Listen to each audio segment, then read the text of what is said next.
دسته منتخب المپی فوتبال تاجیکستان با مسابقات انتخابی قهرمانی آسیا میان فوتبالبازان زیر 23 ساله که از 22 تا 26 مارس امسال در شهر تاشکند ازبکستان برگزار می‌گردد آمادگی می‌بیند.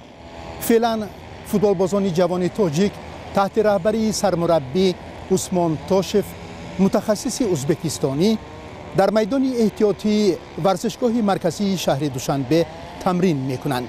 فوتبالبازان جوان تاجیک شب 5 مارس برای برگزار نمودن یک چند بازی دوستانه به شهر دبی امارات متحده عرب سفر می‌نمایند.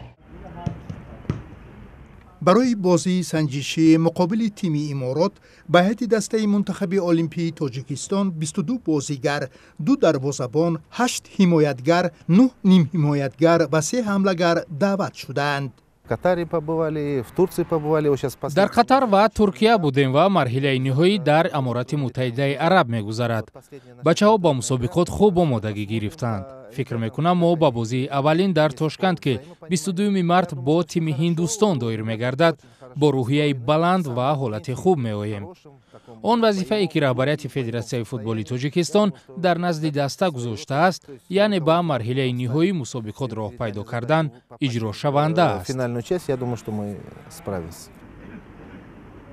در مرحله انتخابی قهرمانی آسیا، منتخب المپی تاجیکستان در گروه خود با دسته‌های المپی هندوستان، پاکستان و ازبکستان رقابت می‌کند. سرمربی دسته می‌گوید درباره رقیبانشان از پاکستان و هندوستان معلومات کافی ندارند، اما دسته ازبکستان را خوب آموختند.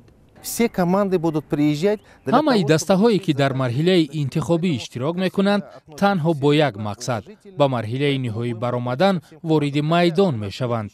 بنابراین ما با هر یک آنها جدی و احترامانه مناسبت میکنیم.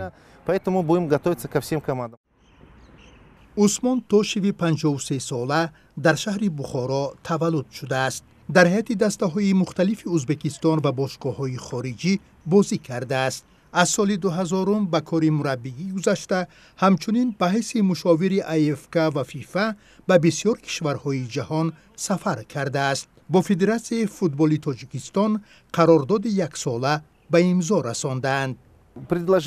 پیشنهادها زیاد بودند ولی من تاجیکستان را انتخاب کردم. چرا؟ چون که من 5-6 سال اخیر تez به تاجیکستان میآیم. در اینجا دوستانی زیاد دارم. عرف و عادت مردم تاجیک، زبان تاجیکی را میدانم. در اینجا من خود را بیگانه احساس نمیکنم. این متخصص که 4 ماه این جانب در تاجیکستان است میگوید فوتبال تاجیک آینده خوب دارد. از همه اساسیش میخواهند که کمبودی ها را برطرف سازند و از را بهتر کنند. بر زمین متخصصان خوب بچه‌های با استعداد هستند. دستاورد دسته منتخب نورسان تا 17 ساله تاجیکستان که به چمپیونات جهان راه خط گرفته است، شایسته تحسین است. فوتبال در تاجیکستان بر اساس دستور و قاعده‌های بین المللی راه اندازی شده پیش می‌رود.